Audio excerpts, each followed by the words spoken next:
Maligayang pagbabalik mga kasolid. Good news, Reggie Suganov pinasuko ang nakalabang Japanese boxer na si Kai Ishigawa. Ryan Garcia, suicide, goodbye na. At ang latest update sa ating pangbatong si Janrel Casimiro, isang boxing fanatics ang nanginig. Para sa ating unang balita mga kasolid, sa katatapos nga lang ng laban ng ating kababayang si Reggie Suganov kontra nga dito kay Kai Ishigawa ng bansang Japan. Panalo nga si kabayan by round number 8, technical knockout. Matapang din at warrior ang nakalaban ng ating pangbato, at sa katunayan nga mga kasolid hindi talaga ito sumusuko kahit bumabagsak na. Tinapunan na nga ng tuwalya ng kanyang corner sa round number 8.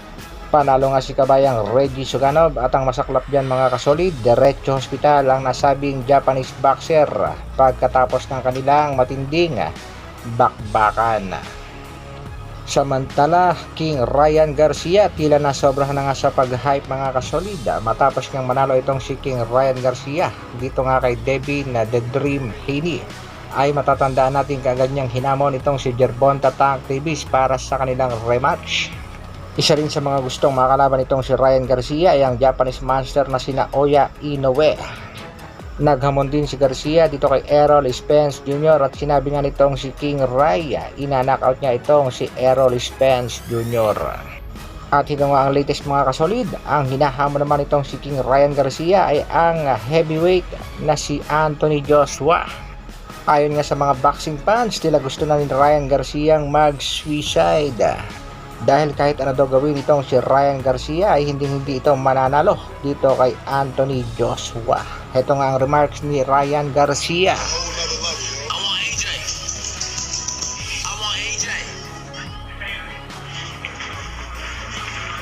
want to fight AJ. Let's go. I'm moving up to heavyweight. Give me about 3 years. I'm up. Sa kabilang balita naman mga kasolid, sa bakbakan niya sa pagitan nitong Mexican bad boy na si Luis Pantera Neri kontra nga dito sa Japanese monster na si Naoya Inoue. Dito nga sa pagkakataong ito ay pumanig na itong si Mr. Pau kay Naoya Inoue. Mensahe ni Pau, magpapakalbo ako pag matalo si Inoue. Bagong malas ng Pinas, laban ka. Sa latest update naman sa ating pangbatong si Cuadro Alas, Janrel Casimiro, sa kasalukuyan nga mga kasolid ay puspusa na ang pag-iensayo ng ating pangbatong si Angas ng Pinas, at sa katunayan nga mga kasolid, isang boxing fanatics ang nanginig ng personal ng makaharap niya, ang nag-iisang Angas ng Pinas.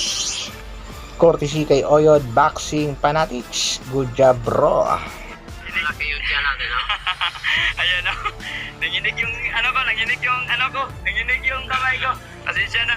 Laban ang ating pangbatong si Alas, nalalapit na kaya walang bibitaw mga kasolid. Hintayin lang natin ang announcement. Hanggang dito na lang muna mga kasolid. Maraming salamat sa patuloy na pagsuporta at panonood.